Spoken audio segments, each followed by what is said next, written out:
Aquí. Bueno, muy buenas noches, Jordania. Hoy estamos aquí en una nueva entrega de Merienda Fruzo con Adabsurdum. Adabsurdum y siempre más invitados, pero bueno, primero, aquí tenemos a David Omar con nosotros. Hola. Tenemos a Isaac Alcántara.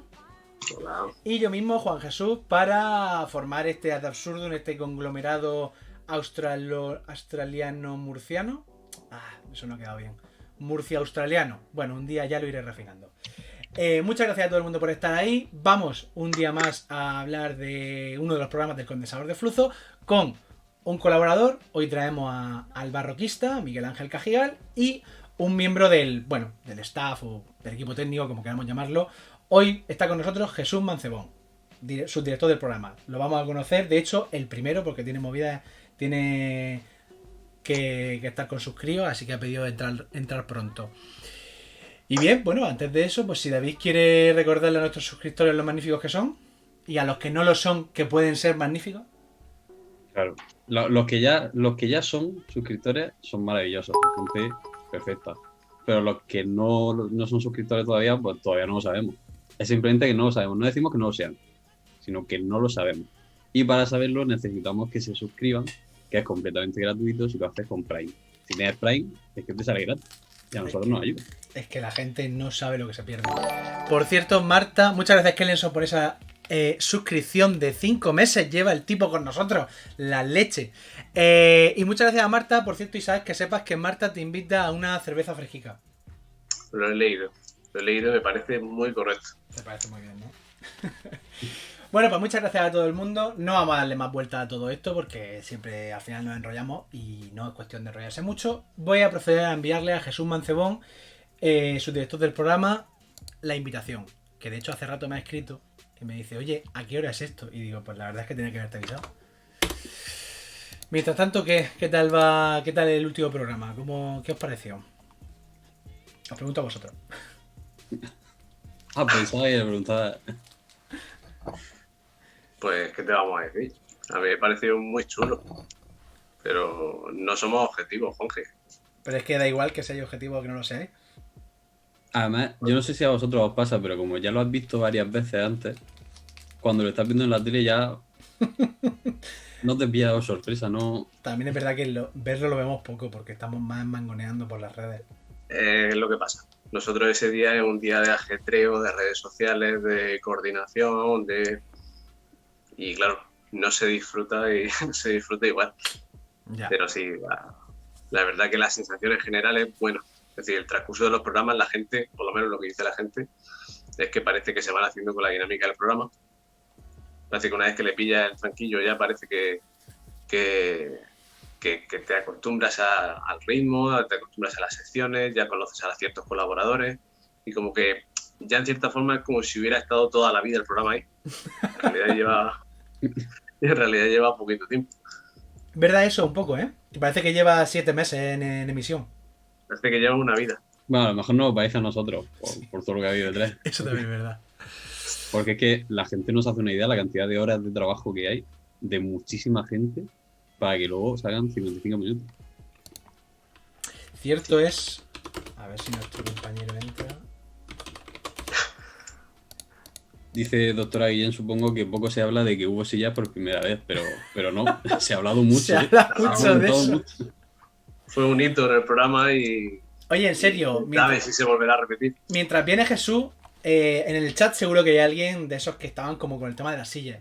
Que alguien me explique por qué esa obsesión con las sillas. O sea, alguien es capaz de decirme por este motivo. O sea, yo creo, o sea, yo me siento mal viendo que no haya sillas porque rellena el espacio en blanco.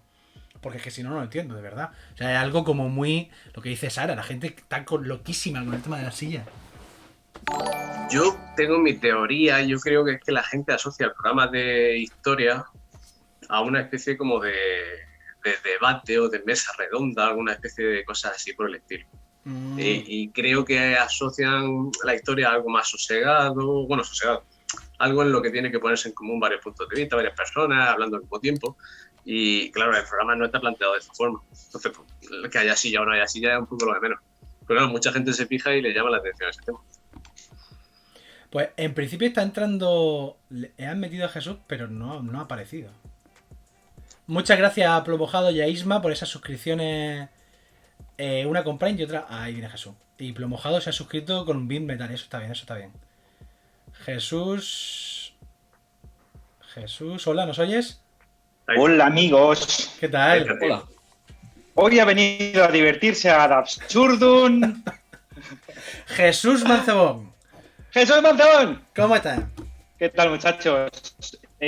Os quiero agradecer este momento tan increíble que me estáis regalando porque va a ser el momento de mayor paz de todo mi fin de semana. Oh, Muchísimas gracias. Porque estoy montando un mueble para la cocina y de verdad, o sea, estoy descubriendo que las bisagras tienen una tecnología que yo creo que ni Elon Musk sería capaz de construir unas bisagras como las que tiene el mueble de mi cocina. bueno, pues te deseamos mucha suerte. Hola. ¿El mueble está ya terminado o todavía no? No, Ah, por supuesto que no. Yo creo que no lo va a estar en, no sé, En meses. marzo de 2026. Por ahí andará. Oye, ya te planteamos una nueva idea de cara a otros programas. ¿Cuál fue la primera bisagra de la historia? ¡Ostras, qué buena! Buenísima, buenísima. Seguro Oye, que los romanos... algo Oye, que- ahora te parece muy bien, pero claro, lo que vamos a hablar aquí o vamos a desarrollar es que nuestro trabajo un poco contigo ha sido de plantear cosas y tú, no, eso no, no, eso no, Yo creo que tampoco ha sido tan así, ¿no? no, eso no. No, Antes Pero de claro. seguir, acaba de pasar una cosa que yo creo que muchos colaboradores que hay en el chat lo han notado. La taza. ¡Ojo! ¿Qué pasa? Que no es tu taza. No es mi taza. Mi taza sigue en la oficina, chicos. ah, Ahí sí. bueno, vale. Dice Barroquista, es la primera vez que te veo a la boca, Jesús. Ojo a eso, ¿eh? Claro, porque vamos siempre con la mascarilla, tío. Es que la verdad que Mira. ha sido un trabajo curioso esos meses ahí. Como muy cercano y al mismo tiempo con la mascarilla puesta. Igual es que me lo tomo muy en serio, pero me lo dijo Yago, que es nuestro chico de sonido, montador de sonido, me lo dijo el otro día, dice, tío, es la primera vez que te veo. Y me dice, te imaginaba completamente distinto. Digo, pues sería un ejercicio guapísimo que todos nos dibujáramos como nos imaginamos, aquí como de ojos para abajo, ¿verdad? Es verdad Así como que bigote retorcido. a mí me ha pasado también con algunas personas que me he imaginado a cierta persona de una manera y luego a lo mejor por X motivo de lejos lo he visto sin mascarilla y digo, ostras, no tiene nada que ver con lo que yo me Sí, esperaba. No sé. Y siempre te lo imaginas más guapo de lo que es. Bueno, sí, Claro. porque él te imaginaba Qué cabrón, qué guapo debe de ser. Hasta que se quita la mascarilla y dice, bueno, menos mal. Sí, porque el te imaginaba distinto siempre es un poco eufemístico, porque no es ni mejor ni peor, pero Bueno, Bueno, siempre pero está- qui- si- quizás es más si bien haces mejor. si haces el comentario es porque te imaginaba más feo. Claro, si no te callas el boquino, vamos. Si no, Dice Daniel, Bueno. dice víctima de Ikea, igual víctima de los vikingos, alguna experta de vikingos en la sala, pero parece que Sí. todavía no. del Leroy Merlin. Y No se dato pueden decir marcas aquí, ¿eh? No, bueno, sí, vale, perdón. No, sí se puede, ¿no has visto la estrategia de los chavales? Pero, también de no, Borja? pero nosotros al revés. La gente que nos regala cosas, entonces las nombramos. Pero si no, no. Vale, vale. Bien. Ah, y a mí las bisagras las he pagado, ¿eh? Claro. ¡Ojo! Y caras, ¿eh? Me ha sorprendido muchísimo, ¿eh? Que esto no es que vaya en contra del Leroy Merlin, segunda vez que lo digo, pero sorprendente el precio de una bisagra, ¿eh? sí. Bueno, Muy es sorprendente. tecnología punta, como has descubierto. Es de lo más caro de los muebles. ¿De verdad? Y escucha, no llevan freno ni nada, ¿eh? De estas cosas así que cierras el mueble y hace... Nada. O sea, bisagra normal. Básico. Terrible. Bisagra básica. Bueno, 10 pavos. Jesús y sus bisagras. Vamos a entrevistar a Jesús, su director de El Condensador de Flujo. Así que David, si quieres proceder. Jesús, alias el bisagra. El El bisagras. Granadino. Y antes de pasar por tu currículum, yo me he dado cuenta que tu currículum tiene mucho que ver con tu forma de trabajar. Y es que yo creo que hablo en nombre de los tres si digo que todo el mundo ha trabajado muchísimo en el programa, pero nadie trabaja como Jesús. O sea, lo de Jesús es una auténtica animalada. O sea, yo no he visto a una persona trabajar tanto y de una forma tan eficiente como Jesús. Sobre todo Ah. eso, sobre todo la No sabía si eficiencia. estabas hablando, yo no sabía si estaba hablando en término cuantitativo o en término cualitativo. Ahí me ha dejado un poco, Ambas. pero veo que es cuantitativo. No, No. cualitativo también. He dicho y Vale, eficiente, ¿eh? Eficiente, eficiente. Y es que he estado revisando tu currículum y eres licenciado en Comunicación Audiovisual en Granada, máster en guión en Barcelona y, por si acaso, máster en guión también en Valencia, Correcto. porque te sobraba, y ya Sí. dijiste, pues yo me pongo a todo. Y montaje y postproducción en Madrid. Correcto. La persona más completa no hay, ¿eh? Es que he sido muy ecléctico, tío. Soy una persona muy ecléctica. Sí, sí. ¿Es eso o es que tenía una beca? En realidad yo tenía una beca y me vine a Madrid, me vine a Madrid a hacerme un máster que era una paja mental flipante, y un máster que no salió. Iba a ser un convenio entre una universidad y el Instituto de Radio y Televisión Española, tal, en fin, un máster que luego al final pues, no salió, y me vi en Madrid con mi beca diciendo, bueno, ¿y en qué me la gasto ahora? Y entonces me metí a hacer un máster de... Ojo, me metí a hacer un máster de postproducción y yo que venía de hacerme un máster y un remaster, como los fluzos y los refluzos, de guión, me meto a hacer un máster de postproducción y empiezo a currar de montador en publicidad y así, pues a la chita callando y a lo tonto y a lo tonto, me pego 15 años casi montando. No está mal, no está mal. Claro, ese era precisamente el siguiente punto del currículum, porque una de las cosas que más has hecho ha sido publicidad. Empezaste a trabajar en una empresa de publicidad y has hecho anuncios de coches, de galletas, de leche, de ONG, hasta de la lotería de Navidad, la del Calvo. Sí. Y la primera pregunta que te hago es, ¿hay algún anuncio que recuerdes con especial cariño o del que te sientas especialmente orgulloso? Joder, el de la lotería, si tú lo has dicho. Ese fue la hostia, tío. Hice el anuncio, el honor que yo tengo es que hice el anuncio de la Lotería de Navidad con el realizador, que en paz descanse ya, Eduardo Maclean, que fue el señor que se inventó, bueno, no voy a decir que se inventó porque se lo inventarían entre los creativos y él y demás, pero el señor que nos trajo al calvo de la lotería. Y a la abuela de la fabada. ¡Ojo! ¡Ojo ahí, eh! ¡Ojo! También mítica, también mítica. También mítica. Ambos historia de nuestro país. Un creador de sueños, Y fue, claro, fue un rodaje, imagínate, por toda España, guapísimo. Y yo que un chavalín empezando ahí y tal, me tocó, aparte, yo era en ese momento, no sé si estaba ya de coordinador de postproducción o fue el año de antes, pero además me hice el making of del anuncio, con lo cual tuve la suerte de estar en todo, porque claro, parte del equipo hacía unas localizaciones, algunos venían a Barcelona, luego rodábamos en Aragón y algunos no venían, pero yo como iba haciendo el making of, me lo comí enterito. Rodaje con helicóptero, ahí estaba yo. Rodaje no sé qué, postproducción, ahí estaba yo. Rodaje no sé qué con una lancha, ahí estaba yo. Con mi camarita de making of, o sea que me lo pasé divino. Bueno, me recuerda un poco también a tu labor transversal en el condensador de flujo, porque lo mismo te has ido a rodaje en exterior, que lo mismo has hecho postproducción, que lo mismo has estado con los de guión, que has estado un poco en todas partes. Es que soy muy ecléctico. Sí. Ya, sí, es que ya no te lo puedo decir. No te lo puedo decir más. Soy muy ecléctico. Porque claro, es que yo arranqué montando. Bueno, ahora seguirá David Omar. Pero me cansé de montar porque llegó un punto en el que a mí me pasa al contrario que a Iríbar. Yo la zona de confort la odio un mogollón. Iríbar ya hemos aprendido, la Iríbar Way of Life es abraza tu zona de confort, ¿no? Pues yo la odio mogollón. Entonces yo entré en mi zona de confort con montaje y yo decía, ya no tengo no se me plantean retos en la vida. Y me metí a realizar. Y tuve la suerte de efectivamente entrar y currar a realizar a saco. Hasta que me aburrí también, dije, ya no quiero realizar. Un segundo. Para la gente que no tiene la más remota idea, ¿realizar qué sería?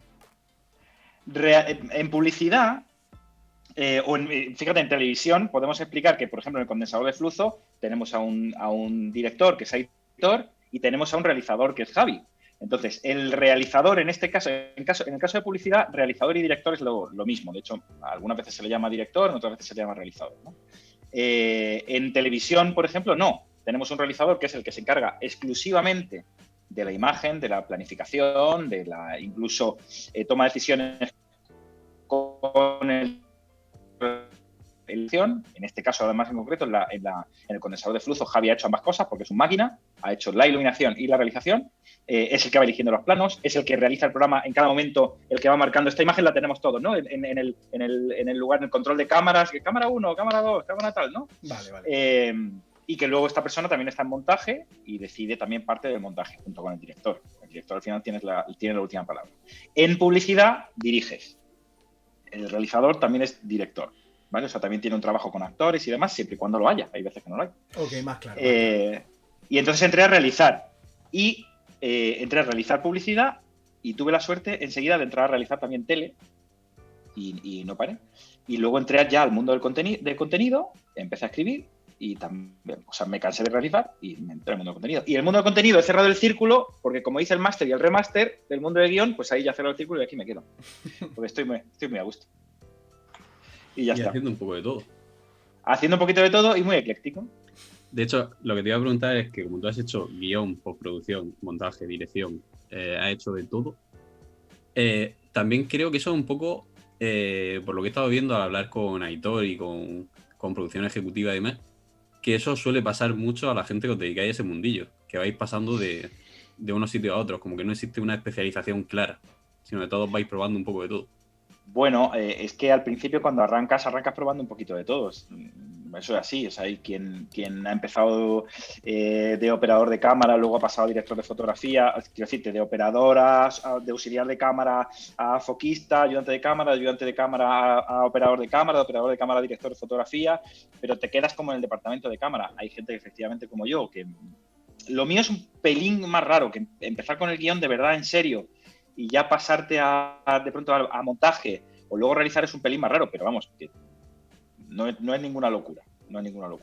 ¿Y tú en el caso de Aitor, por ejemplo, le pasa más o menos lo mismo que a mí. Aitor ha sido montador, director, realizador, me pasa un poquito también lo mismo, y guionista.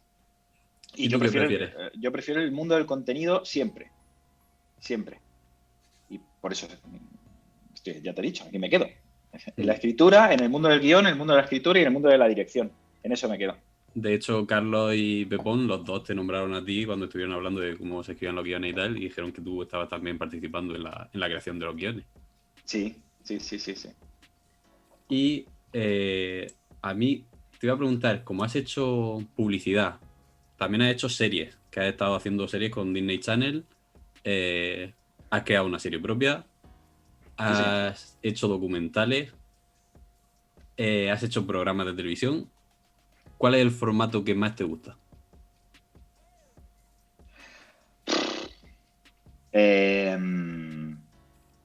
A ver, en el mundo, o sea, programa de televisión, siempre y cuando sea esto que estamos haciendo, es decir, formato órbita laica, formato condensador de flujo, es decir, divulgación, me flipa, me vuelve loco, igual que los documentales. Lo que pasa es que yo siempre he estado orientado a la ficción y lo que yo he estudiado siempre ha sido guión de ficción y lo que más me gusta de todo, sin duda, es la ficción.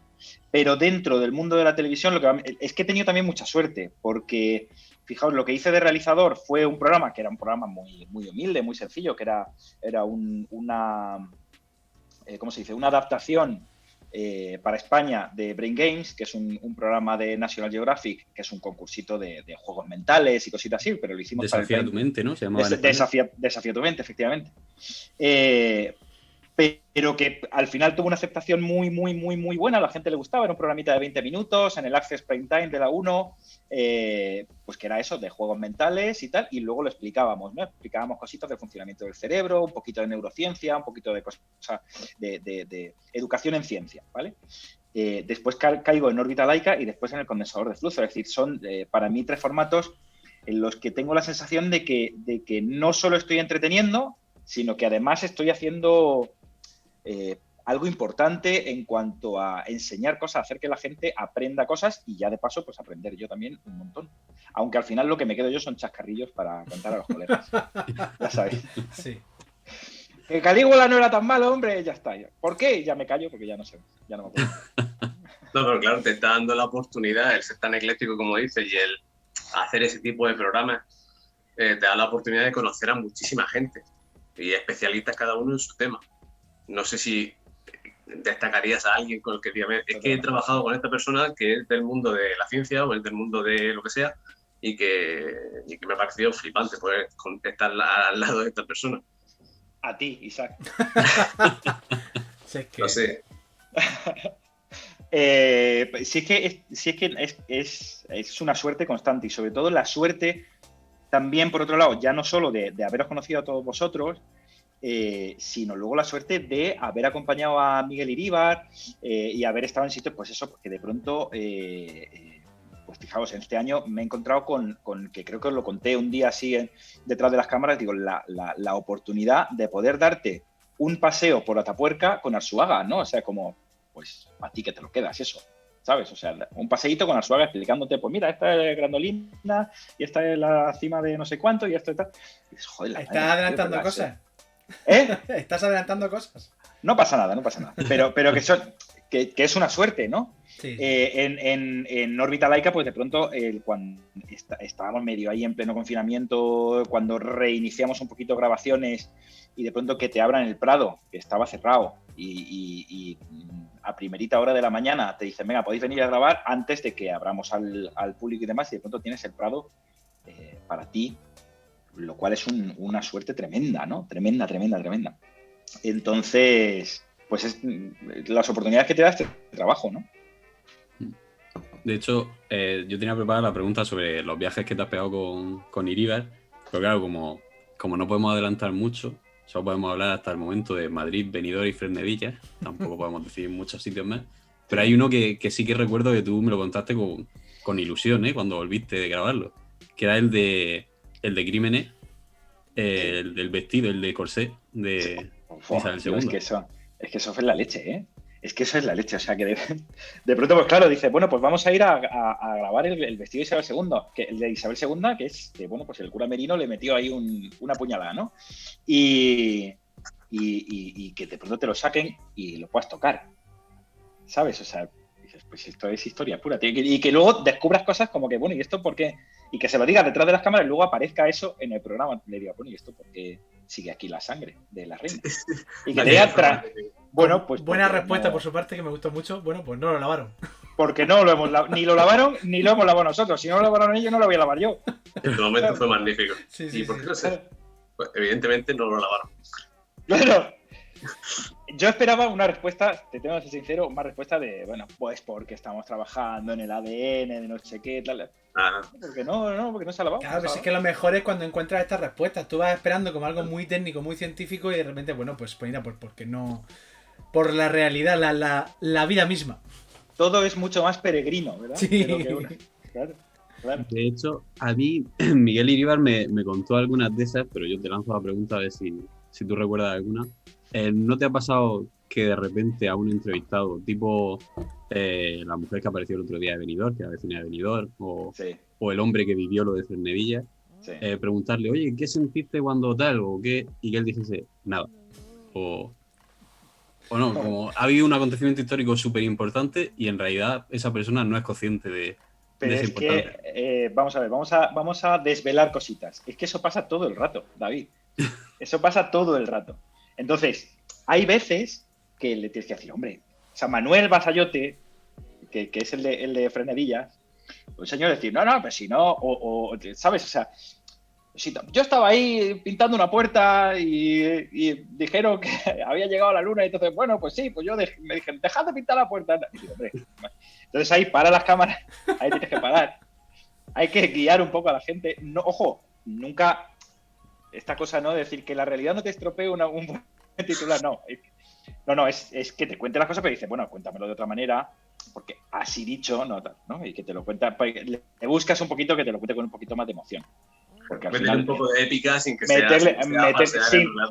sin mentir, diciendo las cosas como son, pero hay que darle a la cosa un poquito de show. De hecho, ya que lo has desvelado, lo de Atapuerca, en realidad... precisamente en el momento de Atapuerca hay un momento de lo que estamos diciendo, de un señor, un señor mayor, que habla del momento y dice una frase muy parecida a lo que estamos diciendo ahora mismo, de pues ni idea, en el momento ni idea, no sabíamos que era eso. Claro. Y ahí estaba. Claro. Pero es cuando estuvimos pensando en la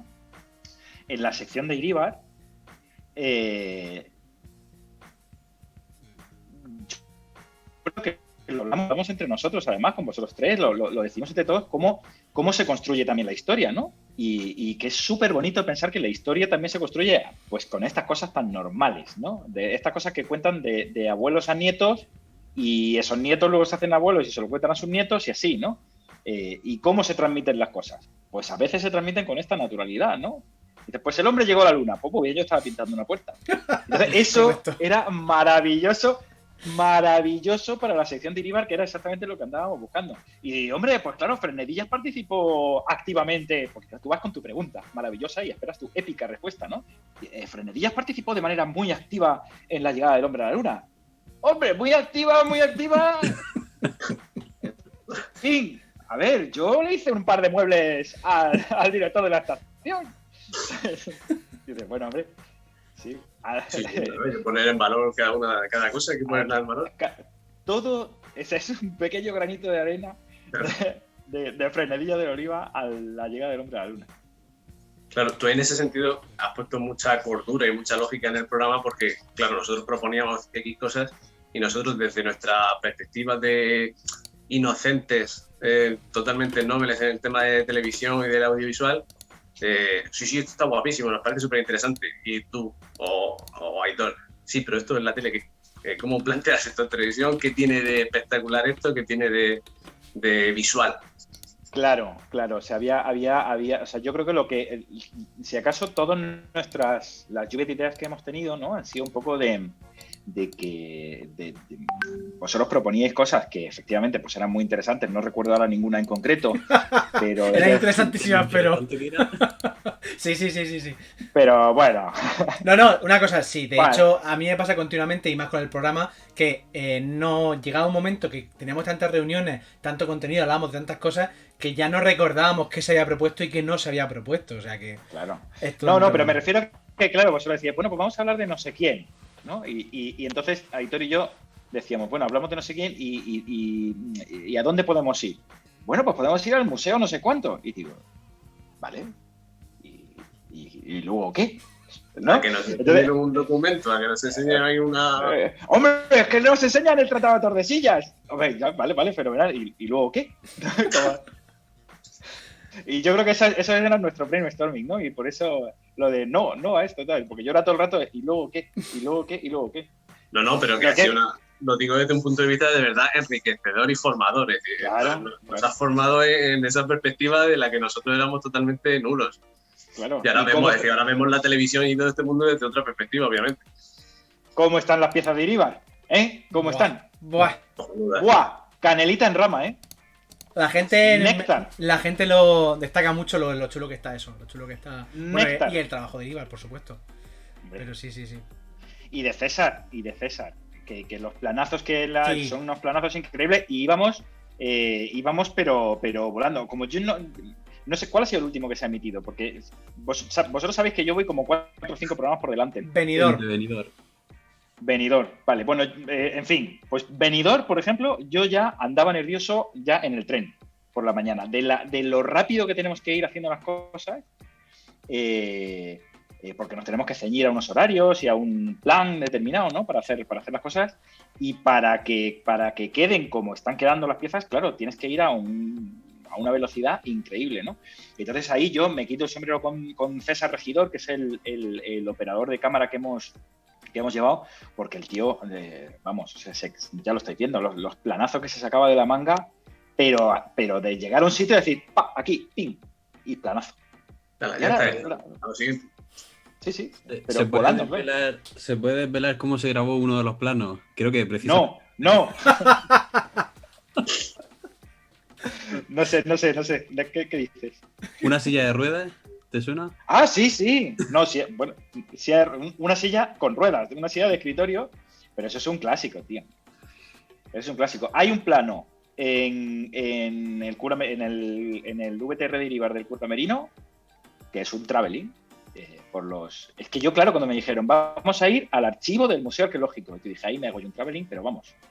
O sea, porque es que, y es el plano que se ve a Miguel pasando por las estas y me dice, nos hicimos un traveling ahí, donde efectivamente César iba subido a la silla y yo empujaba Joder. La tecnología. Digo, pues, ahora sí. El futuro Podéis, está ya claro. podéis ir ahora mismo a RTV a la carta, buscar el programa, buscar el plano. Pues, hombre, claro, Y nos pero imaginamos eso a es un Jesús clásico empujando la silla. Facultad de Ciencia de la Información. Lo intentamos poniendo la cámara encima de la silla y luego decidimos que mejor la cámara y César encima de la silla. De hecho, Como dice Daniela Quillué, la cuarta revolución industrial era esto. Efectivamente. voy a pasar por el chat un enlace, porque es que para que vean la gente que tú eres una persona de recursos, tu mejor obra, no hemos hablado todavía de ella, son 2 vídeos ¿no? que tienes colgados en tu blog que grabaste con tus hijos. Buah. Esa es Pero tu mejor mejor. obra, para mi Pero, gusto, vamos. pero no te quepa duda. O sea, lo dejo ahí para que la gente lo vea después. Ah, vale.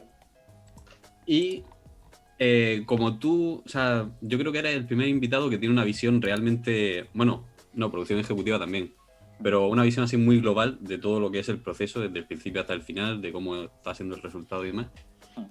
Y además, tú tienes el referente de Órbita Laica. Es muy diferente divulgar ciencia en televisión en relación a divulgar historia, No. ¿no? ¿Qué tal? ¿Desarrollo? Pasamos a otro. No, es divulgar. A ver, tened en cuenta, o sea, yo ni soy científico ni soy historiador, ¿no? Entonces, mi parte un poco en todo esto, y más en concreto en estos programas, o sea, y a lo que yo me dedico es a que funcione un poco la maquinaria. Ya habéis visto lo que decía Isaac antes, la cantidad de engranajes que puede llegar a tener pues una maquinaria como la maquinaria de un programa de televisión. Entonces, yo me encargo de que se parezca lo máximo posible a un reloj suizo. A veces lo consigo, otras veces no lo consigo, ¿no? Entonces, por otro lado, Aitor y yo hacemos ahí un poco. Aitor es un director que tiene clarísimo cómo lo quiere hacer, ¿no? Y tenemos clarísimo cómo queremos divulgar. La parte de la que nosotros nos encargamos también es de que sea entretenido, de que sea lo más llevadero y de que la gente lo disfrute y la gente esté entretenida, ¿no? La diferencia entre ciencia e historia principal que a mí se me puede ocurrir es que al final, cuando tú estás divulgando ciencia, siempre puedes hacer cositas que se te vienen a la cabeza muy rápido, pues esto, pues las demostraciones y las experiencias y demás, ¿no? En historia también se puede hacer, pero de hecho en esta primera temporada no lo hemos hecho. Pero bueno, también es más de charlar. Entonces, ¿cómo haces llevadero un programa en la que solo hablamos? Y ese ha sido nuestro gran quebradero de cabeza por nuestra parte, que yo creo que nos ha quedado estupendo. Pese a que, como decía el otro día, yo creo, Raúl, pese a que es una chapa de 1 hora, porque es una chapa de 1 hora, una chapa histórica, pero es una chapa histórica muy bien traída, muy bien dirigida y yo creo que muy bien hecha, y así se está demostrando, ¿no? Que la gente tiene hambre de historia. Eso lo hablaba el otro día con Juanje, la gente tiene hambre de historia, se está demostrando, ¿no? Ha sido una apuesta yo creo que muy acertada. Desde luego. Bueno, ¿y con quién te quedas? ¿Con Órbita Laica o con el condensador de flujo? ¡Anda, No. vete a tomar por culo! Pues se no se puede. No, hombre, no haga eso. ¿Cómo que no? Lo que sí que siempre tengo yo duda, en Laika, ¿cuántas temporadas lleva? Laika lleva 6, No, 7. tú. Yo llevo 2 temporadas. 2 temporadas, vale. Ya. Y son 6 o 7, ¿no? Claro, son 6. Son 6, vale. Son 6, las 2 últimas son las que estoy yo. Que además son las que tienen mejores números de espectadores. Yo no voy a unir esos 2 datos. No lo voy a unir. Lo he hecho No. yo. Si tú lo quieres unir. También son las 2 que ha dirigido Aitor. Tampoco Claro, voy a unir claro, esos claro. datos. No voy a Ahora que unir hablamos esos de datos. eso, ¿miráis mucho audiencia? ¿O eso se lo dejáis a producción? No, bueno, sí, lo miramos. No es una cosa que no. A mí personalmente no es una cosa que me vuelva muy, muy loco, porque también os digo, hacer un programa para la 2 puede tener sus inconvenientes en cuanto a lo humilde que pueda ser el programa en un momento dado, cuestiones de presupuesto y estas cosas, ¿no? Pero que tampoco anda mal. Pero a nivel de audiencia, pues también estamos más tranquilos, ¿no? O sea, quiero decirte que vamos mirando más, yo creo en un momento dado, la calidad de lo que queremos decir, que no se nos pase nada, que todo esté bien contado, que todo se entienda con calidad y con rigor, más que el puro show o por hacer muchísima audiencia. Es decir, que nosotros cada jueves estamos en dura pugna con la Isla de las Tentaciones, pues fenomenal, amigo. No hay ningún problema. Claro, pero lo nuestro es un servicio que damos a la población. Sí, muy bueno. Bueno, la Isla de las Tentaciones igual también.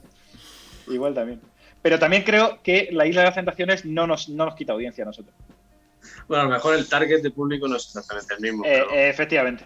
pero quién sabe. ¿No? Sí que nos cuesta de algunos espectadores. Hay un porcentaje ahí que se solapa. Algunos Pero, oye, espectadores han tenido que poner las dos pantallas para estar Claro. un poco atentos. Claro, el otro día ¿con qué coincidía? Con el Atleti de Bilbao, que jugaba con el Betis. Y alguna compañera mía de órbita laica tenía las dos pantallas, pues Atleti de Bilbao y Fluxo. Y digo, pues mira, perfecto. Y Aitor estaba viendo el Athletic de Bilbao. A doble pantalla. Aitor está acostumbrado a las pantallitas. Vale, y luego una cosa de un poco de funcionamiento, porque el primer día de rodaje, a mí varias personas que conocen el mundillo y tal, me dijeron, el subdirector es el importante. El subdirector es el que marca los tiempos, el que presiona, y es el poli malo. Y ya has visto que no. Bueno. No me jodas. ¿Eso es así o...?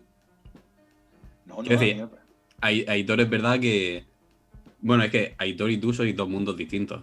Y vosotros mismos lo decíais. Aitor era el caos y tú eras el reloj suizo. Pero lo del reloj es que es así, porque tiene esa habilidad mental de cronometrar las cosas, que a mí me fascinaba conforme él iba, nosotros comentando cosas y él escribiendo, bueno, pues estos son 2 minutos y medio, 1 minuto con tal. Yo he flipado con eso. Sí. Bueno, eso es una cosa muy, muy normal. En este caso lo hago yo, en otros programas pues no sé si lo hará otra persona, pero yo estoy acostumbrado a hacerlo yo y a tener el control de, una vez que ya se ha rodado el programa, cuánto dura todo lo que hemos rodado, ¿no? Pero vamos, es una cosa muy, muy, muy, muy habitual. Porque ya veis en los guiones, todos nuestros guiones llevan la duración supuesta que debería tener, con lo cual estamos terminando de rodar un programa y sabemos cuánto nos hemos pasado o cuánto nos hemos quedado cortos, etcétera, etcétera, ¿no? Entonces, pero vamos, es una cosa muy, muy, muy normal. Pero entonces no es verdad eso del poli bueno y el poli malo. No es el director el poli bueno y el subdirector el malo. No. Es que me lo dijeron varias personas, que como que el subdirector es el que tiene que meter en vereda al director. El que está ahí para darle toques de atención.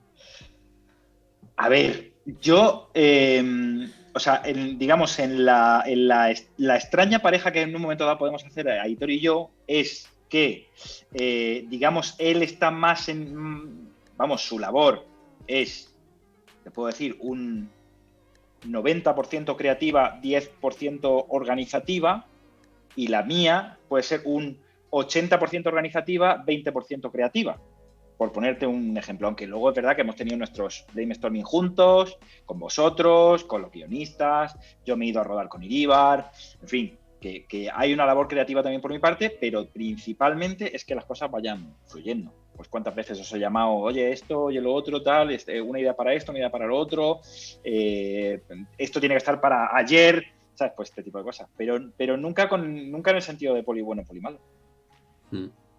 Claro, yo lo relacionaba sobre todo con los brainstorming cuando nos quedábamos en silencio y de repente aparecías tú y decías, hace un rato que no oigo nada. Sí, claro. Porque ahí estaba yo haciendo las escaletas. ¿Por qué no hablamos de las escaletas, amigos? Las escaletas. Habla. Pues es que hemos hecho obras de arte con las escaletas, ¿eh? O sea, para quien nos esté viendo y no lo sepa, la escaleta es digamos, el documento previo al guión. Normalmente, una escaleta es un documento muy resumido, ¿verdad? Un documento muy resumidito, un esquemita de cómo va a ser el programa. Pues esta sección se va a hablar de esto y 2 líneas. En esta otra sección se va a hablar de esta cosa, va a venir tal colaborador y 2 líneas. Y ya expresamos ahí, pues aquí hay un cambio de iluminación y aquí entra una ráfaga de música de no sé cuándo, tal. Vamos, una cosa que te ocupe 2 caras de 2 folios. ¿Qué escaletas hacíamos, amigos? Exacto. ¿Qué escaletas hacíamos? O sea, yo creo que algún día se deberían de publicar, en serio. Ediciones B. Sí, Planeta. Algunas dan, o sea, hay escaletas que son artículos de revista, ¿eh? Total, maquetadas con sus secciones de cansado vamos, con chistes metidos ahí ya, como de rollo propuesta, ¿sabes? Aunque luego él improvisa y él hace sus cosas, ¿no? Pero es decir, ya metiendo ahí el tono y o sea, impresionante. Yo estoy orgullosísimo, no sé si se está notando. Venida mucho, ¿verdad? Muy subidita, muy subidita. Que llegaba un momento que pensamos, coño, es que va a llegar al siguiente paso, va a llegar a guionista y tendrán que darle forma, comillas, tendrán que darle forma a lo que viene, pero joder, es que le estamos dando prácticamente todo.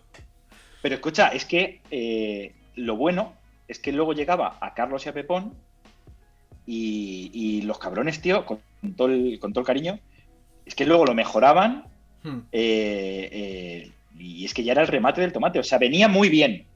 Y luego llegaban Carlos y Pepón y decía, bueno, llegaban, te lo juro, de corazón te lo digo, yo decía, madre mía, esto es inmejorable. Y se lo pasaba a Carlos y a Pepón y volvía y decía, qué cabrones, lo han mejorado. Con el resultado del guión era algo así parecido, porque tu reacción era un poco entre una mezcla entre ¡fua! ¡Qué exageración! Y qué orgullo y qué bonito ha quedado cuando decías, han salido 50 páginas de guión. Lo decías con una energía que no sabías si estaba alabándolo o quejándote o no sé qué era, pero tenías que recalcar de, ¡fua! Ha salido un guión. Qué guionazo. No sabía si era bueno o malo, pero ha salido un guión. ¡Fua! Pero es que es tremendo, ¿eh? Es que es tremendo. Y además son unos guiones tan guays porque están parten digamos, de nosotros, de los brainstorming, de la escaleta super guay, de tal. Luego cada colaborador aporta lo suyo, guiados por Tirma. Luego Carlos y Pepón, sus partes, es decir, hay tantas manos, tantas cabezas, tantos cerebros ahí en ese guión, tío, que a mí me parece una auténtica pasada, de verdad. O sea, muy publicable, de verdad te lo digo. Yo entiendo que ahí es un poco tu momento de orgasmo del trabajo realizado y todo lo que he hecho ha combinado aquí, pero es ahí cuando ves, digamos, el guión hecho o cuando ves el programa que se ha rodado o cuando ya ha transcurrido toda la temporada y lo ves todo en conjunto. ¿Cuándo es el momento que para ti de verdad sueltas todo el estrés y todo el trabajo y dices, ¡buah! Ha merecido la pena? O aquí todo el trabajo. Es que eso no me ha pasado todavía. Cuando me llegue te mando un WhatsAppito y te digo, Isaac, ya, ¡buah! Te mando un audio. Pero ¿te llega o suele empalmar con otra cosa y ya no te llega? Suele llegar. Vale. Suele llegar, luego viene otra. Pero vamos, yo os mando un audio. Yo cuando llegue os mando un audio que va a decir ¡fua! Ese momento no ha ocurrido plenamente aún.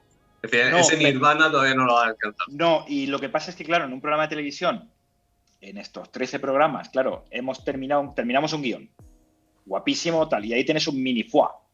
¿No? Claro. Terminamos el 2, ¡fua! Mini ¡fua! Terminamos el 3 y así, ¿no? Y luego te ruedas un programa, ¡fua! Luego viene otro, ¡fua! ¿Sabes? Y así va.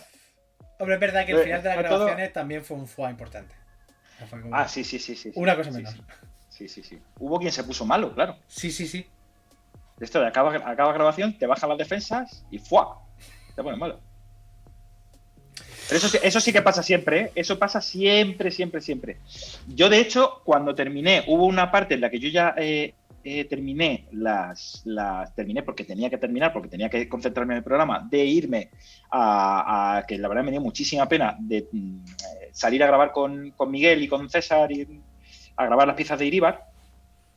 Y medio me puse malo también, porque las piezas de Iríbar, es lo que os decía antes, también eran un estrés grande. Pero es verdad que las grabaciones han sido súper estresantes también, porque claro, es que es acumular muchísimo trabajo. Yo me acuerdo un día de Juanje, que me decía, estoy derrotado. Me decía, Juanje, que me derrito, que me desmayo. ¿Sabes? O sea, de auténtico, porque ya lo habéis visto, si lo habéis podido comprobar en vuestras carnes, que son muy estresantes. Y nosotros tenemos un poquito el cuerpo hecho, ¿eh? O sea, que no me quiero ni imaginar vosotros cómo lo habréis vivido. ¿Cómo lo habéis vivido, muchachos? Bueno, con efusividad. Con mucha... La universidad de la vida, que dices, ¿no? ¿Cómo es el momento de asesor histórico en el que alguien da una fecha mientras está grabando y la da mal? Bueno, yo 1975, no, 1957. Yo te miraba a ti y tú me hacías así. Sí, Las miradas. las Se decía- miradas. hay veces que se La decía miradita. todo con la mirada. Hacía así la Es miradita verdad, de. y yo, es verdad, yo miraba un huevo, ¿eh? O sea, os miraba mogollón. También- Estar así con el guión y hacer ¡pum! También hay una cosa, y es que, claro, muchas veces, en algunas secciones más que en otras, ¿no? Pero de repente el discurso se podía salir un poco de guión, se decía una cosa que a lo mejor no estaba estrictamente en guión, y de repente nos estaba mirando Aitor, y era como, ¿Qué? a lo mejor no me sé lo que acaba de decir, si eso está bien o eso está mal, dame un segundo. Como corriendo rápido, porque además Ya, ya. es un programa con muchos temas, que es muy difícil controlarlos todos, y Claro. uff. Y Es además, que es es eso, mucha cuando a presión. alguien le da la paranoia de que han dicho algo mal y tú no lo has percibido. De repente se monta un caos porque paran el rodaje, lo ha dicho bien, lo ha dicho mal, y tú pensando, ¿pero el qué? De todo lo que ha dicho, ¿qué? Claro, claro.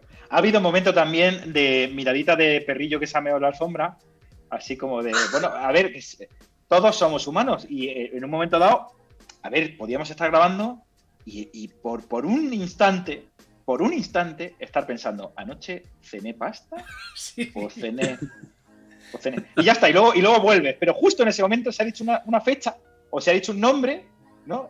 Y entonces te encuentras con 7 personas que te están mirando así y tú, ¿what? ¿Sabes? Como, Yo reconozco que además eso me pasó más de una vez. De repente mi cerebro pensando, yo que sé, en Battlestar Galactica, volvió y de repente fue como, ostras, ¿qué han dicho? Durante estos 10 Tengo segundos. a 3 o 4 personas mirándome fijamente. claro. Y ahí no tienes más que levantar la mano y decir, calma, todo va bien. Bueno, Trabajo duro el vuestro. No es por echarte, pero tenemos al barroquista esperando. Muy bien. Así que, espérate, no tienes que responder la última pregunta. ¿Algún proyecto futuro que nos puedas adelantar? ¿O no se puede adelantar nada?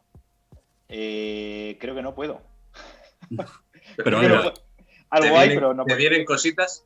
Vienen cositas. Bueno, os puedo adelantar uno. Voy a hacer un podcast con mi hija. Que, Oye, bueno, pues ya bueno. está. Eso está. la temática. Quien quiera que entre en el link que ha pasado David para ver que mi hija es una crack. ¿Con qué Porque- temática?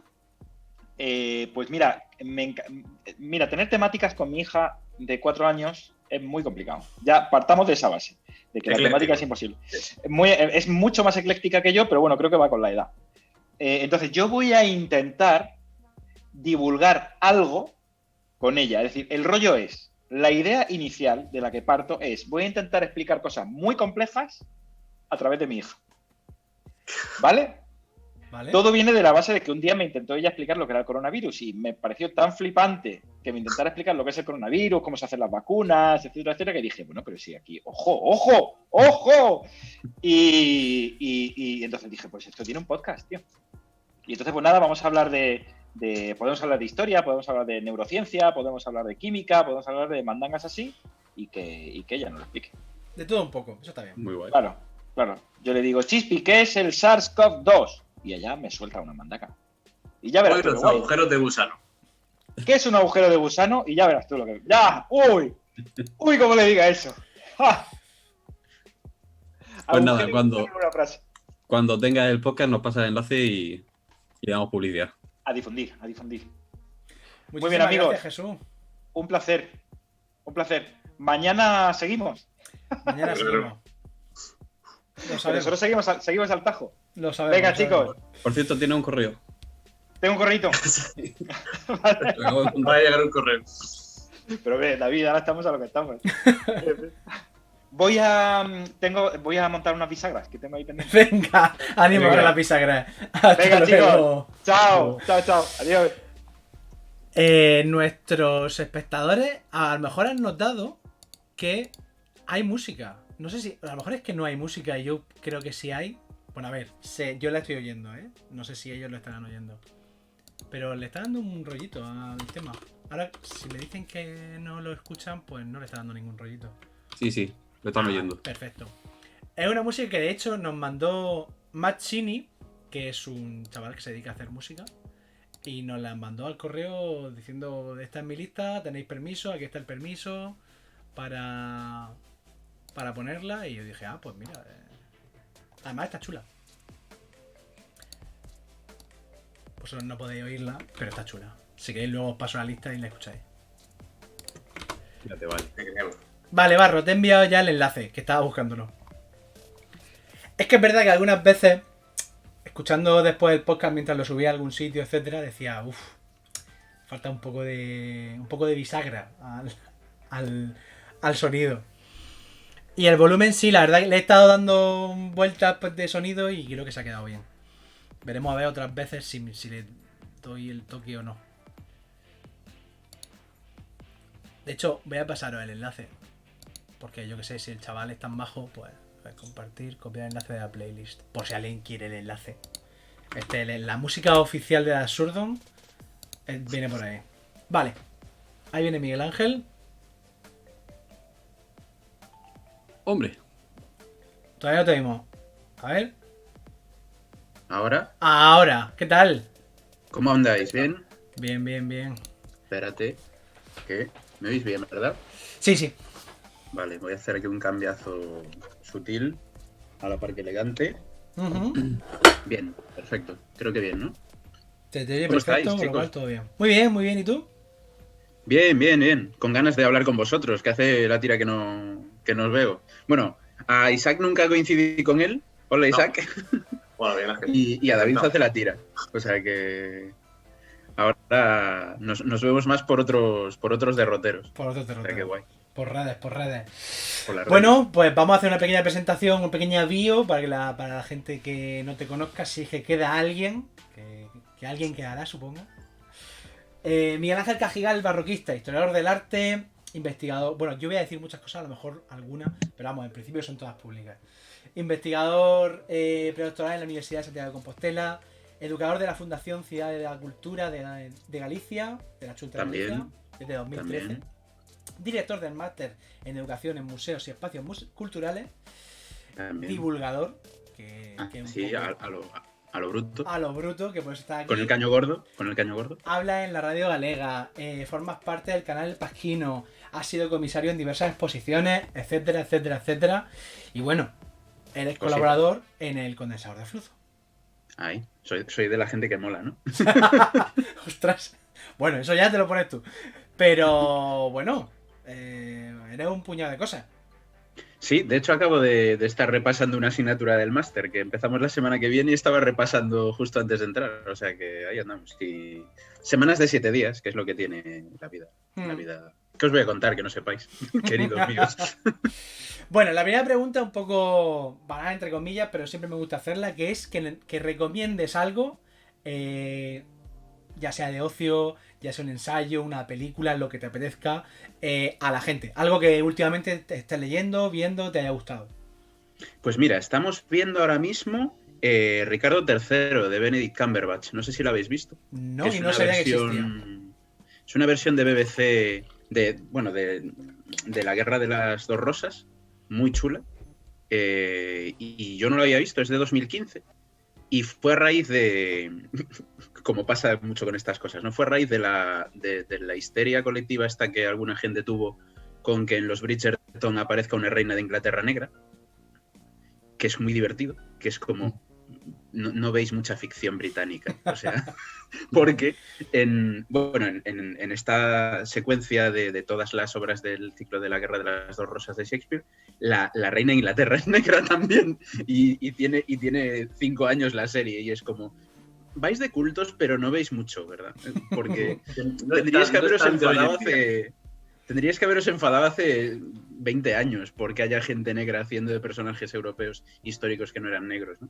Y a raíz de ahí, tirando un poco del hilo, la hemos estado viendo y está fantástica. De hecho, nos queda acabar de ver Ricardo III, precisamente. O sea, que muy recomendable. ¿Dónde está disponible o...? Nosotros la estamos viendo en Movistar. Vale. Me imagino que al ser BBC no debería ser difícil tirar del hilo. Bueno, los dramas de Shakespeare son 4, pero estos son 3. Son 3 entregas. Digamos que los 3 primeros están como condensados en uno. Y Ricardo III un poco más explayado, que es donde Benedict Cumberbatch se luce más. Muy guay. Muy guay. Genial, pues le echaré un ojo. Vale, hasta ahora en el condensador de flujo nos has deleitado con los siguientes temas. Has hablado de Ámsterdam y Venecia luchando contra el mar, o conquistando el mar, entre comillas. Y también de político jugueteando un poco con el Photoshop antes de que existiera el Photoshop. Sí. Vale. La primera pregunta es que se suele decir que se usaba el arte precisamente por parte de los dirigentes con esos ánimos de photoshopear. Eso se dice bastante. Mi pregunta es, desde la más pura ingenuidad, ¿esto es cierto? Es decir, todos o casi todos los dirigentes, los políticos lo usaban con esa intención. Cuando se retrataban ellos, me refiero. Claro, no sé cómo podríamos colocar el porcentaje, pero vamos, que el arte, tal y como lo entendemos actualmente, se ha usado con misión política, ideológica y propagandística mayoritariamente. O sea, desde... No sé si anda por ahí Plumas de Simur, que el otro día estuve hablando con ella de Darío. Desde Darío, desde Mesopotamia, Egipto, también en Asia. No controlo tanto de culturas precolombinas, pero me puedo imaginar que algo también puede haber. Y luego en Europa, desde luego. O sea, en Europa es lo suyo. Y hoy vemos muchas cosas en los museos que parecen muy inocentes, pero de inocentes no tenían absolutamente nada, evidentemente. ¿Hay algún caso, así como curioso, de algún político, rey, lo que fuera, que le diese igual en realidad y dijera, no, a mí me representáis como soy, no sin leches? O sea, ¿hay algún caso? Sería interesante, no lo sé. Habría que irse, yo creo que ya más a historia contemporánea, ¿no? Ya, más claro. a la actualidad, ¿no? Me parece más como ese mundo de la posverdad. Pero en el mundo clásico, y que es de lo que hablamos un poco, en el programa hablamos como de 3 momentos, ¿no? Augusto, la Revolución Francesa y luego Stalin. En el mundo clásico, en época de Augusto, él es el primero en hacerlo, pero a partir de él lo hacen casi todos los emperadores. Luego en la Edad Media, reyes, emperadores, papas lo hacen también. En el mundo del Renacimiento, el arte es fundamental, sobre todo en Italia, para transmitir una imagen de ti. Véase los Medici. O sea, una familia que eran... Se van a enfadar conmigo los que no les gusta la coloquialización. Una familia de usureros que se acaba convirtiendo en una familia conocida por impulsar las artes, cuando en realidad eran usureros. Y los orígenes de su familia eran más turbios que el agua turbia. Y luego ya en el barroco ya se vienen arriba, ¿no? Tienes ejemplos para aburrir, literalmente, ¿no? Precisamente, fíjate, me voy a poner pedante. Ricardo III, la obra de Shakespeare, que estamos viendo ahora en casa, es muy interesante porque pintan a Ricardo III como un mal bicho y ponen como angelical a sus adversarios, que eran de los que descendía la reina Isabel I de Inglaterra, jefa del cotarro en la época de Shakespeare. O sea, al final todo está muy bien hilado, ¿no? O sea, es como, qué malo era Ricardo III, que se enfrentó a la familia de la que ahora gobierna en el Reino Unido, bueno, en Inglaterra. Siempre es así, ¿no? Y yo creo que hasta que existe más conciencia de prensa o algo parecido, el arte ha sido una herramienta muy sólida. Por eso se usaba, si no, no se tiraría por ahí. Al final es un poco lo que le contaba Juan en el programa, ¿no? Cuando ves una cosa, se te queda en la mente de manera más fija y más firme. Y eso, en el uso político e ideológico del arte, ha sido, vamos, lo normal. Ahora voy a enseñarle a nuestros espectadores, a vosotros no, porque es que, a no ser que lo tengáis delante el Twitch, no os lo puedo enseñar de otra manera. Le voy a enseñar una cosa, de todas formas os voy a explicar lo que es, que tampoco es muy complicado, porque la siguiente pregunta se refiere a esto. Lo pongo... Es examen. ¿Eh? Es examen. No es examen, no es examen. No es ningún secreto. Pero vale. Me hace gracia porque he buscado información, porque no conocía la existencia de esto y lo he encontrado y entonces lo traigo aquí, primero para que lo vean espectadores y ahora lo comentamos. Vale. Esta es la emperatriz Isabel de Portugal. Murió muy joven, con 35 años, en 1539. Su marido, Carlos V, que además era primo hermano de Isabel, no conservaba ningún retrato suyo y le pidió a Tiziano que pintase este para recordarla, no con su imagen real. Los documentos de la época dicen que tenía la nariz curvada, aguileña, sino perfecta, como él la tenía en su memoria. Esta imagen idealizada de Isabel de Portugal se repite en varias obras, en bronce y también en mármol, de frente y también de perfil, en este relieve que hace pareja con el de Carlos V. Pero este retrato de Tiziano, que se hizo 9 años después de morir la emperatriz, fue una de las pocas pinturas que el emperador llevó siempre con él hasta su muerte en Yuste en 1558. Vale. Esta es la emperatriz Isabel. Por si no Yo habéis lo he estado visto. viendo así de trampilla, ¿eh? Vale, he estado vale. así echando un ojillo. No, mejor, mejor. Yo lo he visto, pero no lo he oído. Es el TikTok, iba a decir ya el Twitch, el TikTok del Museo del Prado. Sí. Me ha hecho gracia encontrarme porque no sabía que existía. Tiene nada menos que 114.000 seguidores, que no está nada mal. Poquita cosa. Sí. Y además, casi lo primero que he pulsado era precisamente sobre idealización de un personaje, en este caso Isabel de Portugal, la esposa de Carlos de Austria, Carlos, el rey de Castilla, Aragón y todo el englomerado de ese, y la monarquía hispánica. Vale.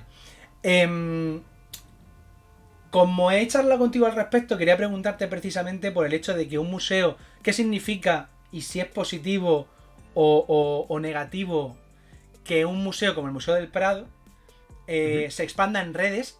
Pero lo que más me interesa es si hay resistencia a estas cosas, ¿no? A que museos como el Museo del Prado u otros museos de repente se hagan TikTok. Hay incomprensión. O sea, yo creo que es resistencia por desconocimiento, quizás, ¿no? O sea, a mí me parece genial que el Museo del Prado tenga TikTok. O sea, yo no soy experto en TikTok, no sé si lo usan mejor o peor, ¿no? Eso no lo puedo decir porque de TikTok no tengo mucha idea. Casi ninguna.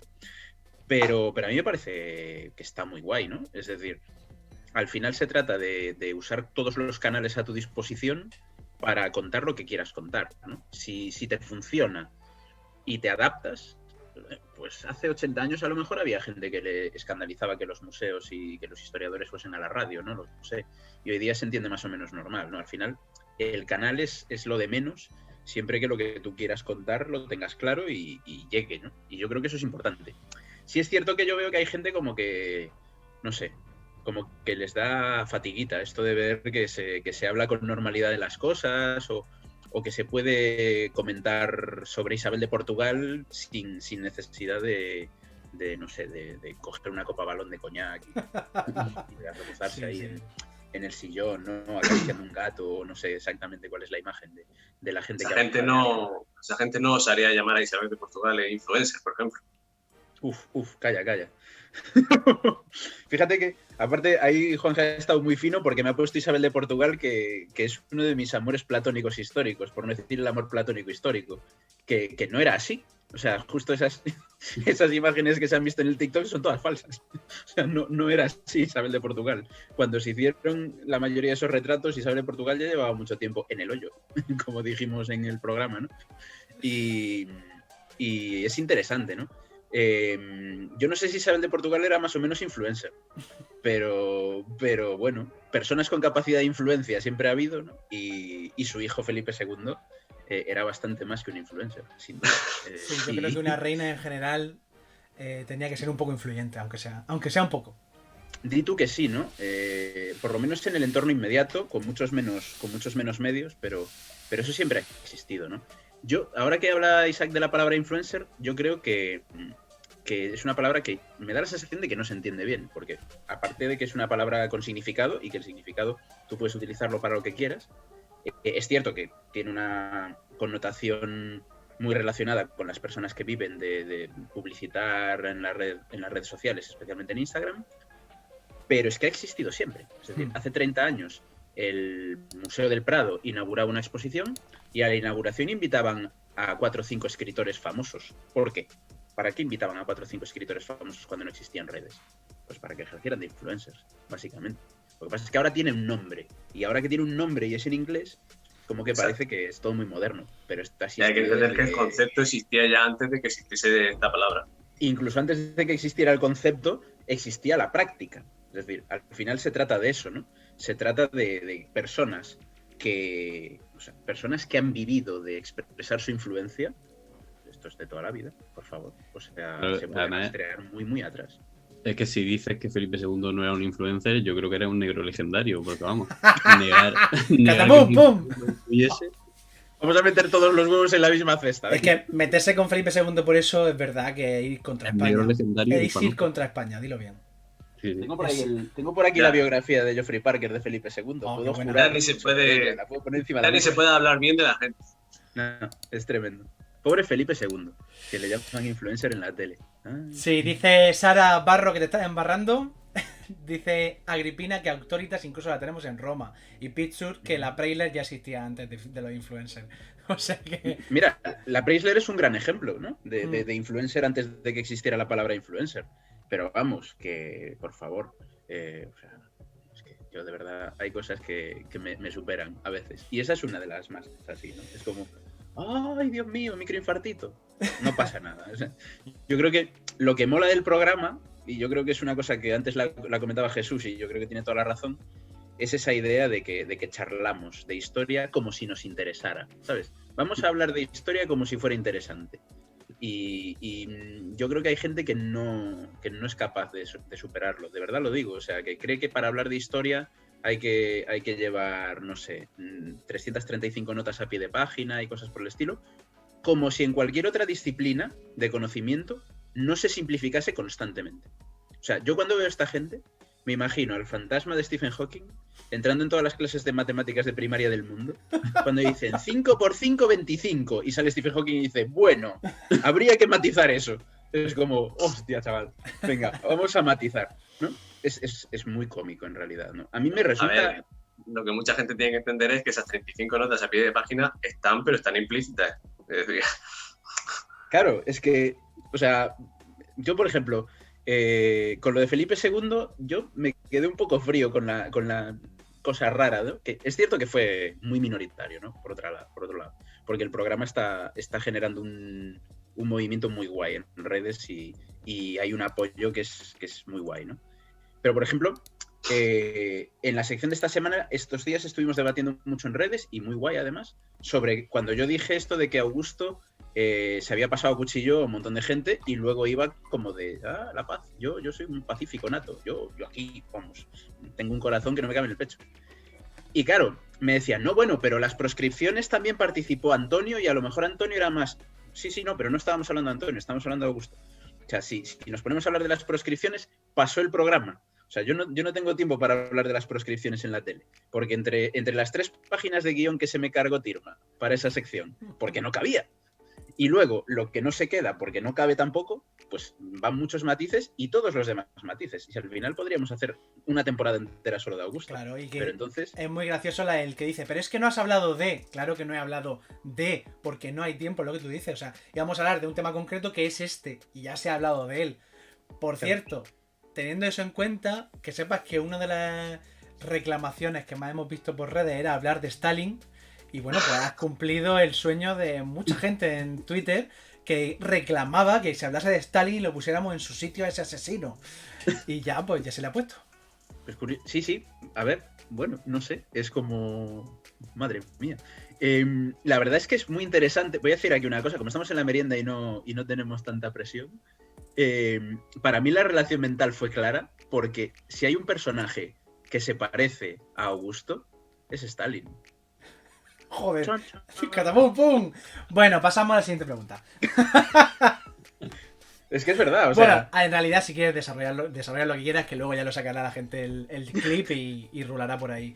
Procede. Claro. O sea, una persona que llega a través de multitud de enfrentamientos dentro de su propia facción, que se tiene que sobreponer a una situación que a priori no era la que le iba a plantear el futuro. Porque, bueno, en un caso y en el otro, son personas que llegan al poder absoluto de una manera tremendamente azarosa. Que son increíblemente conscientes los dos de lo difícil que es mantenerse en el poder, la necesidad de la opinión pública para mantenerse en el poder, y que además los dos acaban traicionando sus principios originales para mantenerse en el poder. Los dos mueren en la cama. O sea, mueren de viejos, que es improbabilísimo en los dos casos. O sea, la cantidad de peligros de muerte que tuvieron que pasar cualquiera de los dos es alucinante. Y al mismo tiempo, los dos ejercieron el poder absoluto, teóricamente sin ejercerlo, porque el número de cargos que tenía tanto Augusto como Stalin, con la diferencia temporal, las anacronías y todo lo que queramos, era relativamente pequeño para el poder que ejercían. Stalin, oficialmente, no mandaba tanto. Ya, claro, sí. Pero ninguno le ganó unas primarias a Susana Díaz. Es que poco se habla de esa conexión.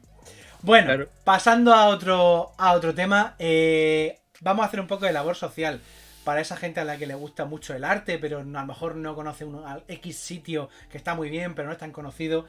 Y ya que hemos hablado del Museo del Prado, hablando de museos, ¿cuál sería tu museo favorito? Aunque sea el Prado, no me digas el Prado, dime otro. Vale. Tu museo favorito para deleitarte con el arte. Tu museo especial.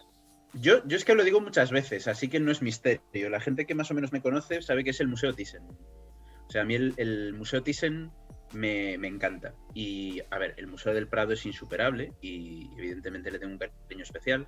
Hay muchos museos que me encantan. La National Gallery en Londres es una auténtica pasada. Uffizi es un museo más pequeñito, pero me gusta mucho, le tengo mucho cariño y tal. Hay un museo en Brescia que me fascina, que es el Museo de Santa Giulia, pero ya es en plan para ponerse así como exquisito. No, pero Si ese vas es a el que me Brescia, interesa porque ese es el que no se conoce. pues el Museo de Santa Giulia de Brescia es una auténtica pasada. Claro, Brescia no es una ciudad muy turística, ¿no? En comparación con otras ciudades italianas y sobre todo el norte, que tienes Verona, Venecia, Turín, incluso Milán. Y Brescia es una ciudad más pequeña, no tan turística, mucho más tranquila, y tiene un museo que además es patrimonio mundial. Santa Giulia de Brescia es patrimonio mundial, que es un flipe, porque desde que, o sea, entre que visitas el foro romano y un fragmento original del foro romano, luego es la conexión de 2 o 3 monasterios diferentes que caminas entre ellos. Está musealizado todo un barrio de la antigua Brixia, que es la ciudad romana original. Y de ahí saltas al Renacimiento con las iglesias de los monasterios. Es brutal. O sea, y además tiene algunas piezas únicas en el mundo. No sé si anda Néstor por ahí, pero a Néstor le flipa mucho la colección de ese museo, porque están la Victoria alada de bronce de época romana, las cabezas de bronce de los emperadores y cosas así, que eso está en el Museo de Brescia. Dice que es que muy tiene poco conocido. Unos tesoros en bronce romano que no te lo acabas. Exacto. Es espectacular, ¿no? Y yo llegamos ahí a Brescia una vez que estábamos como de ruta completa por el norte de Italia y no habríamos parado en Brescia si no fuese porque mi profesora de italiano fue profesora en Brescia y siempre me decía, Brescia es una ciudad muy chula, no es tan conocida, no es tan turística, pero mola un montón. Y flipamos. O sea que Santa Giulia de Brescia. Y luego ya de museos de arte puro y duro, el Thyssen. Para mí el Museo Thyssen es muy especial porque tiene un rango de épocas mucho más amplio que el Museo del Prado. Entonces, aunque no tiene tanta densidad de obras maestras por metro cuadrado, tiene el punto de que te ves mucha más historia del arte en cuanto al abanico de lugares y periodos, ¿no? Y eso a mí me gusta mucho. Y ciudad, o sea, ya no museo o una obra de arte, sino una ciudad que en su conjunto digas que artísticamente sea tu favorita.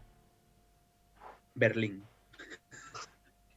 Y siempre que lo digo choca mucho, ¿no? Pero bueno, es que Berlín mola a todos los niveles. Berlín es como el... No lo cuentes. No lo digas. Claro, porque la gente que va a Berlín de turismo lo asocia más a contracultura, que está muy guay, a música, a escena nocturna incluso, que está muy guay. Pero Berlín, a nivel museístico, yo creo que solo Londres está por encima en Europa, así lo digo.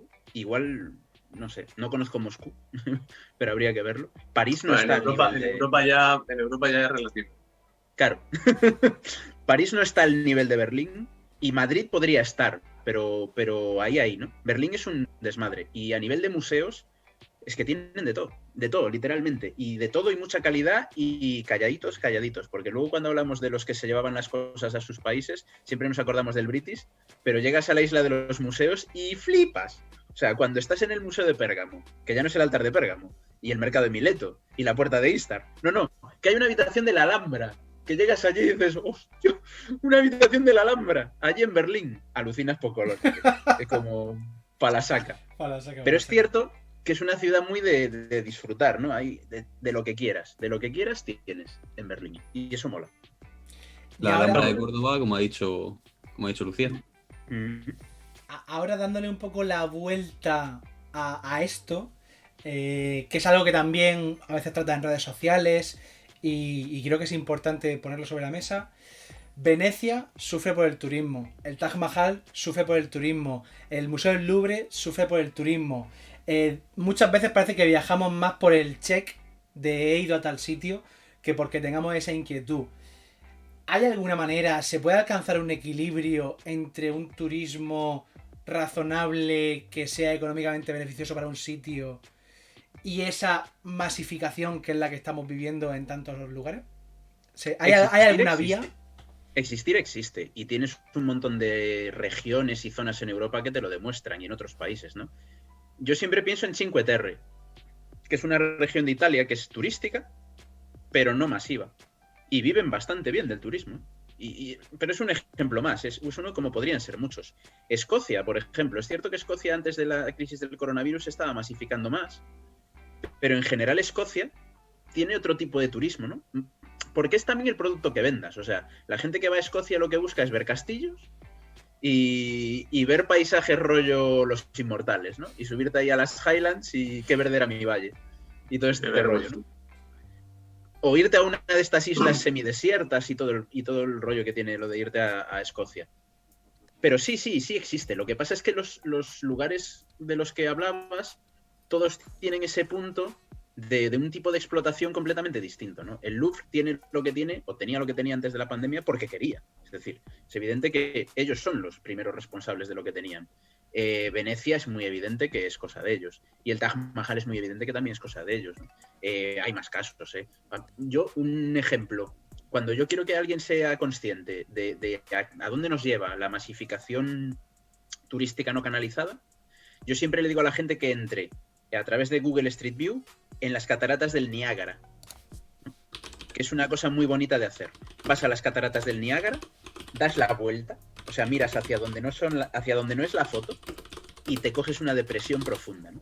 Porque en Niágara hay literalmente de todo, o sea, hasta las cataratas, el tiro de cámara para que te salgan las cataratas, y cuando te sales del tiro de cámara de las cataratas tienes hoteles, casinos, resorts, miradores, puestos de perritos, o sea, es como la naturaleza agreste está solo en esta ventanita, miren hacia allí por favor, que son las cataratas del Niágara, el resto no miren, ¿no?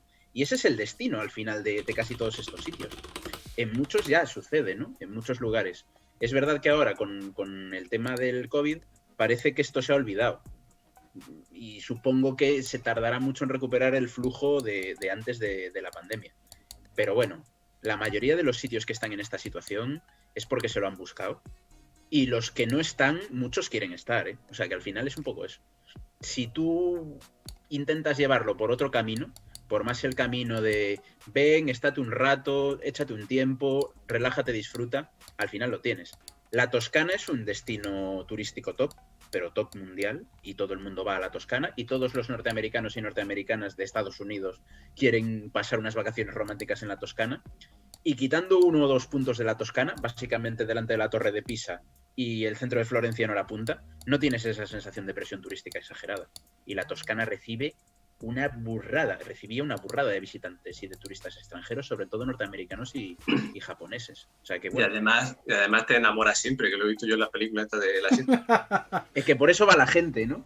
Es un poco como en mis tiempos la carrera de Historia del Arte, que era el rollo de si tienes problemas para relacionarte con el género opuesto, vete a la carrera de Historia del Arte porque vas a ser el único chico, o te metes debajo de una manta o no te queda otro remedio. Pues la Toscana debe ser lo mismo, o sea, vas y te enamoras, me imagino, no sé. Dice... Yo como me enamoré en la carrera de Historia del Arte, esto es absolutamente autobiográfico, así que no sé si es tan efectiva la Toscana como la carrera de Historia del Arte, pero por ahí andará. Dice Daniel XUE, aprovechando que vayamos de turismo a Aragón, que tienen de todo menos playa. Pues sí. Pues mira. Pero hablando de masificación, ojo a los Pirineos este verano, ¿eh? Estaban hipermasificados. Creo que ahora los Pirineos están masificados de tierra, ¿eh? No sé si habéis visto las fotos. También. Tremendas fotos del polvo del Sáhara por allí. Vale, es que es un tema muy interesante, lo trato de vez en cuando, el tema de masificación, de cuáles son los resultados, no siempre los deseables en esos lugares. Y también un poco, a mí creo que a todos nos ha pasado si hemos ido a esos sitios, incluso en el British, yo he llegado a estar sin mayor problema, salvo en el sitio evidente, que siempre es la piedra Rosetta, que de hecho no pude verla porque había una masa alrededor y pasé de largo porque bueno, ya la tenía muy vista, que sí, que está allí, pero bueno. Yo una vez hice una medio broma en Twitter que hubo gente que se enfadó muchísimo. Yo creo que fue una de las veces que más se enfadó la gente conmigo en Twitter con la piedra Rosetta, ¿no? Que puse un tuit algo así como, a ver, irónico, pero tampoco con mala leche, de cuando veo las masas que se acercan a la piedra Rosetta, me da la sensación de que la gente lee egipcio fluido, porque se quedan allí media hora mirando la piedra Rosetta, que al final es como, sí, es la piedra Rosetta, bienvenido. O sea, la estás leyendo, porque llevas ahí 20 minutos mirando para ella. Es el fetichismo por el fetichismo, o sea, no estoy yo diciendo que la piedra Rosetta no sea importante, Dios me libre. No. Estoy diciendo que a lo mejor de todo lo que hay en el British, me parece de las cosas expuestas que puedes ver en menos tiempo. Igual, a nosotros que estuvimos en el British justo en otoño del 19, antes de que empezara el apocalipsis, fue muy divertido porque la piedra Rosetta estaba como siempre, evidentemente. Los mármoles del Partenón, peché. La verdad es que los mármoles del Partenón también están musealizados en una sala que es relativamente cómoda, pero no hay tanta histeria colectiva alrededor de ellos. En el piso de arriba había una exposición de dibujos de Rembrandt originales y no había ni Perry. Y claro, nos vimos los dibujos de Rembrandt estupendamente, pero estupendamente, que además estaban tan bien expuestos que los veías a esta distancia. Y genial. Y dices tú, pues qué pena, oye. Quiero decir, porque puestos a echarte 20 minutos, a menos que quieras ponerte a traducir la piedra Rosetta con tu diccionario, que me parece guay, a lo mejor pues los dibujos de Rembrandt, o a lo mejor la escultura mesopotámica, o yo qué sé, o cualquier otra cosa que haya en el British, te da para más experiencia estética, ¿no? Ahí hay un punto que es interesante, ¿no? Y es que al final confundimos elementos, ¿no? Es decir, nuestro cerebro, me voy a poner muy profundo, nuestro cerebro está entrenado para obtener placer y gratificación en el reconocimiento. Entonces, a ti no te flipa la piedra Rosetta porque te flipe la piedra Rosetta. Te flipa la piedra Rosetta cuando la ves por primera vez en persona porque la reconoces. Y ya está. Es decir, esa emoción es porque la reconoces.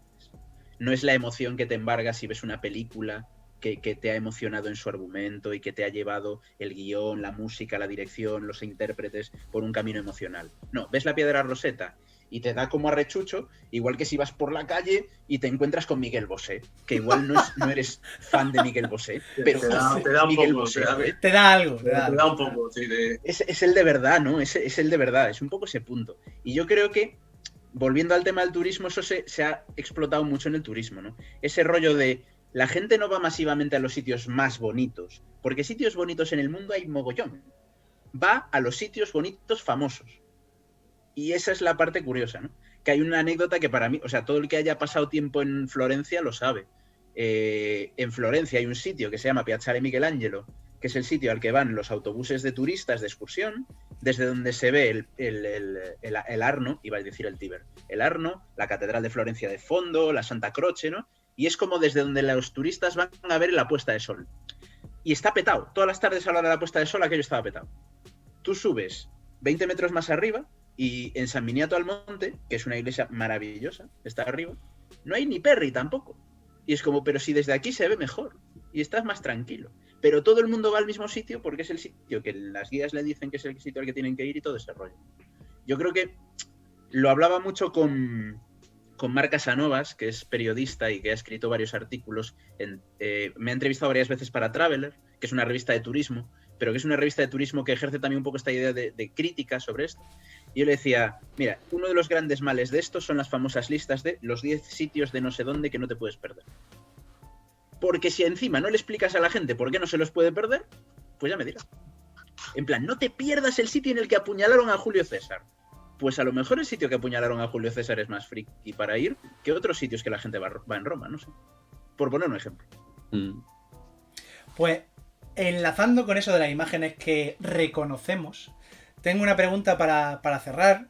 Una pregunta que ya hemos preparado entre los dos un poco porque es una... Ya aviso de que es una cosa mía personal. Es pregunta sorpresa. Es una inquietud personal.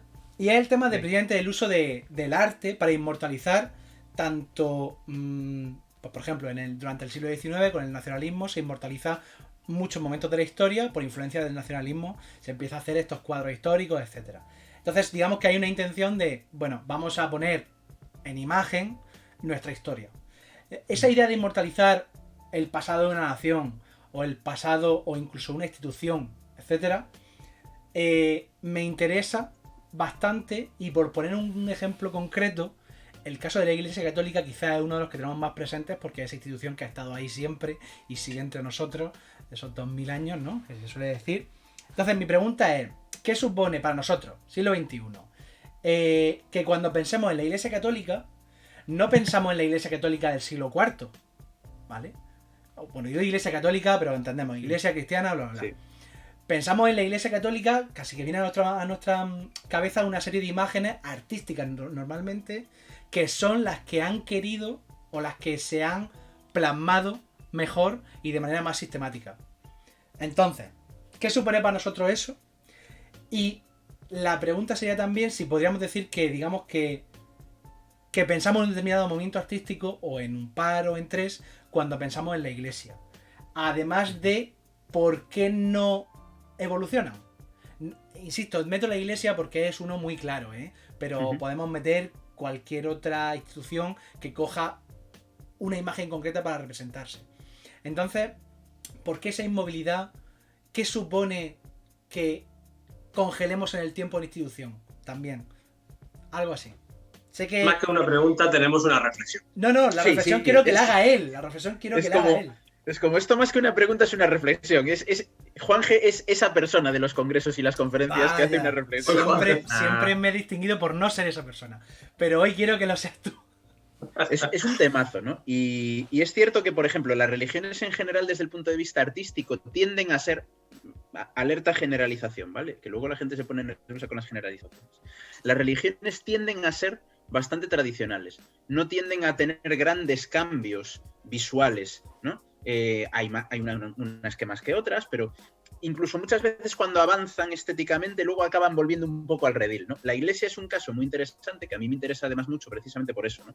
Porque durante varios momentos de su historia, estéticamente la Iglesia avanzó, pero luego acabó como reculando, ¿no? Como diciendo, no, nuestra imagen tradicional es más potente, ¿no? Un caso muy interesante que nos lleva a la música de eso es el gregoriano. El gregoriano se recupera en la Iglesia a partir del siglo XIX, principios del XX, un poco como idea de no, vamos a volver a la pureza medieval de todo esto, porque la música que se ha hecho en las iglesias en los siglos XVII, XVIII es un cachondeo. Entonces vamos a volver al gregoriano, que es más espiritual. En la Iglesia es muy curioso, por ejemplo, que las representaciones en diferentes momentos de los personajes históricos o personajes bíblicos están normalmente muy congeladas en el tiempo, ¿no? Es decir, vemos a los personajes históricos representados en una convención de cómo eran en su época, aunque realmente no tenemos ni idea de cómo eran, porque no sabemos cómo era San Pedro, cómo era San Pablo, cómo era Cristo, no tenemos ni idea de cómo eran. Se ha creado una visión a lo largo de la historia del arte religioso y esa visión ha oscilado, pero siempre ha habido como una visión dominante, ¿no? Es muy bonito cuando les llevas a la gente a ver el tímpano románico de la fachada de Platerías, donde hay una representación de Jesucristo sin barba.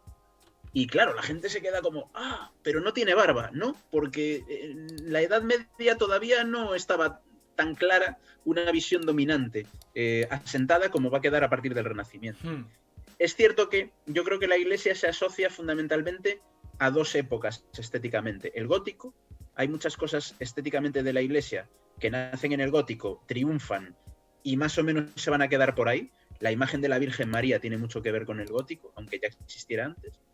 Y luego el final del Renacimiento y el barroco, ¿no? El barroco es verdad que al ser un momento en el que se consolida mucho esa popularización de las imágenes artísticas, que en España tenemos pues, los ejemplos de las procesiones y todo esto, y la devoción, la mayoría de las grandes imágenes de devoción son barrocas, ¿no? La mayoría, no el 90%, pero yo creo que más del 50% sí son barrocas, y esa manera de vivir la espiritualidad al final lo consolida.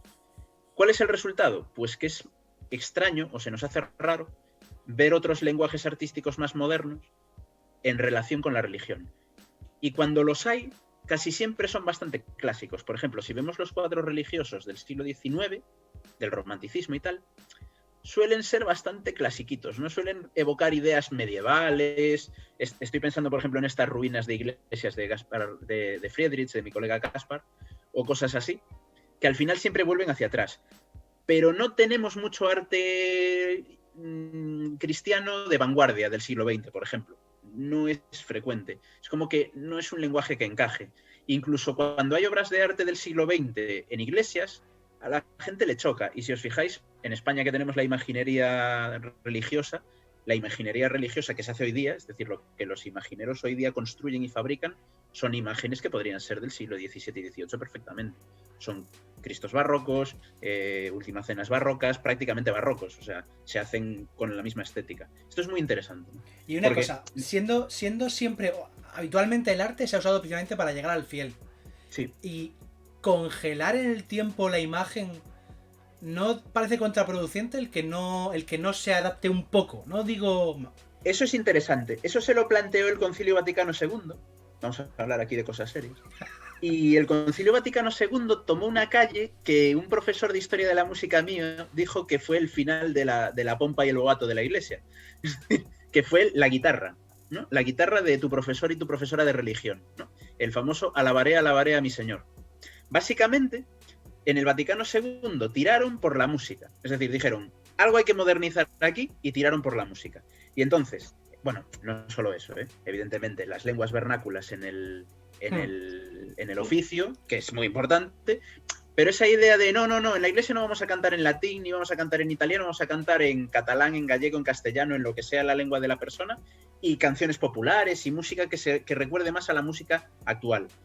El resto quedó más o menos congelado. También es cierto que la mayoría de los templos son antiguos, entonces, y los templos modernos son muy funcionales, pero si ahora hiciéramos una encuesta de cuáles son tus 20 iglesias favoritas, seguro que no sale casi ninguna de los últimos 100 años. No. Que es curioso, Seguro. porque hay muchísimas espectaculares, ¿no? Sobre todo estas iglesias en hormigón que juegan con la luz, moneo, Tadao Ando, cosas así. Pero no encaja, ¿no? Por ejemplo, en Estados Unidos asocian mucho el catolicismo con el gótico, porque la mayoría de las catedrales antiguas de los Estados Unidos son neogóticas, hechas en el siglo XIX, como San Patricio en Nueva York, ¿no? Entonces, al final, hay una visión tradicional, yo creo que también de los fieles, ¿no? De decir, esto es lo de toda la vida. A mí no me enseñes una crucifixión macarra, donde no se vea lo que se tiene que ver porque no me gusta, ¿no? Y como la religión es algo tan íntimo, fíjate, por ejemplo, que a mucha gente le gusta el Cristo de Dalí, pero el Cristo de Dalí es tremendamente clásico. Es una imagen muy clásica del Cristo de Dalí. De hecho, se parece mucho al Cristo de Velázquez, pero cambiado la perspectiva, ¿no? Y sin embargo, Dalí tiene otro Cristo que igual es más interesante iconográficamente, que es una especie de Cristo atómico, con una especie de cubos que se descomponen, y ese ya no gusta tanto. La última cena de Dalí que gusta es la que se parece a la de Leonardo da Vinci, por ejemplo, donde aparecen todos en una mesita y una luz de fondo, ¿no? En general es mucho más difícil innovar ahí. Hace unos meses me preguntaban por una pieza que hay en el Vaticano, en la sala de audiencias del Papa, que es una pieza enorme, que casi parecen como los Ents del Señor de los Anillos, y a la gente le horrorizaba. ¿Por qué? Porque es un lenguaje al que no estás acostumbrado, ¿no? Que te representen así la resurrección de Cristo, por ejemplo, no encaja con la memoria visual. Al final la memoria visual y la cultura visual arrastran hacia atrás, ¿no? Tiran mucho hacia atrás. Y yo creo que eso es lo que hace que en general el arte de las religiones tienda a ser bastante clásico, como norma general, y en particular el de la iglesia mayoritariamente. Te comenté que, por ejemplo, para mí, además eso ya era una cosa totalmente personal, cuando pienso en eso, en Iglesia Católica, pienso en barroco y en Renacimiento, ni siquiera en gótico, porque claro, a lo mejor al estar en Murcia, gótico, sí, la catedral por dentro, lo que sea, pero no tenemos la misma cantidad de eso que de barroco, por ejemplo, que sí que hay, el que quieras. Entonces, claro, pienso automáticamente en ese estilo. A lo mejor estaría guay alguna cosa tipo encuesta de qué movimiento artístico asocias tú con la iglesia. Claro, es que lo que tú has hecho es generarte un estilo propio que es para ti el estilo católico.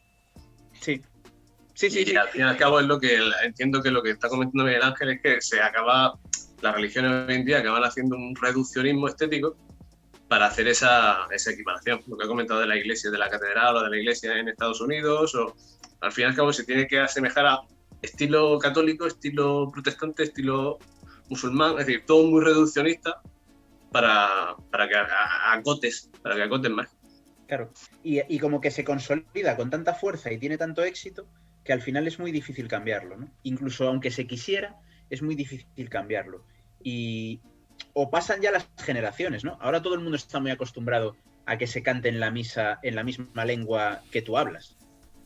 Pero yo que tuve la experiencia de ir a Salerno y ver una misa preconciliar, que era una cosa maravillosa de ver, alucinas, porque parece como de otro mundo. Y no hace tantas décadas que eso se hacía. O sea, al final, ese cambio sí se consolidó, yo creo que porque se consolidó con mucha fuerza. Y la gente se acostumbró al Papa, Juan Pablo II, hablando en todos los idiomas, desde el Vaticano y todo esto, ¿no? Cuando antes esto no era así. Pero cuesta y va muy detrás. Incluso en el último siglo, que probablemente es el siglo en el que la Iglesia estéticamente se ha movido más rápido, fijaos que los guardias de la Guardia Suiza siguen vestidos como en el Renacimiento. O sea, es un poco esa idea de lo que no cambia, de lo duradero, ¿no? Que sería un poco como los beefeaters de la corona británica, quiero decir, tampoco es una cosa solo de la Iglesia, pero hay cosas que se asocian con la idea de tradición y si estéticamente no cambian es como que mejor.